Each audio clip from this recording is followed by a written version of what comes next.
আসসালামু আলাইকুম সম্মানিত ভিউয়ার্স, কেমন আছেন? আমি মোহাম্মদ জাকারিয়া, চিকিৎসক, মোটিভেশন স্পিকার। বিভিন্ন সময় বিভিন্ন রকম স্বাস্থ্য বিষয়ে আলোচনা নিয়ে আসি। তো বন্ধুরা, আজকের স্বাস্থ্য বিষয়ে আজকের আলোচনার বিষয় যে পেটের সমস্ত নোংরা পরিষ্কার করুন মাত্র একদিনে। তাহলে ভিডিওটা প্রথম থেকে শুরু করে শেষ পর্যন্ত না টেনে শুনবো। প্রথমে একটি লাইক দিব, সাবস্ক্রাইব করব, নোটিফিকেশন অন করব, পেজে ফলো দিব। তাহলে স্বাস্থ্য সম্পর্কে নোটিফিকেশন আপনাদের কাছে পৌঁছে যাবে। তাহলে বন্ধুরা, মনোযোগ দিয়ে শুনুন। পেটের সমস্ত নোংরা পরিষ্কার করুন মাত্র একদিনে।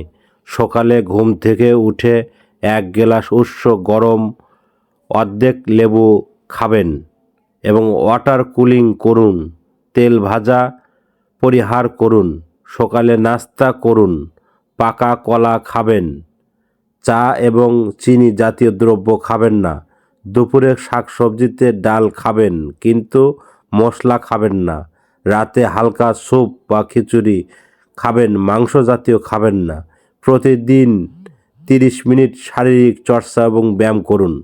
বন্ধুরা, এই নিয়মগুলো ফলো করলে আপনার পেটের সমস্ত নোংরা পরিষ্কার করতে পারবেন মাত্র একদিনে। আর আমাদের ইউটিউব চ্যানেলের মধ্যে ঢুকবেন, বিভিন্ন ধরনের স্বাস্থ্য নিয়ে পেটের 1 পার্ট 2 পার্ট এই ধরনের ভিডিও আছে। আর আমাদের বিরাজ মেডিকেল 100 বছরের প্রতিষ্ঠান, যে কোনো ধরনের গোপন অসুখ বিসুখ আপনারা চলে আসবেন।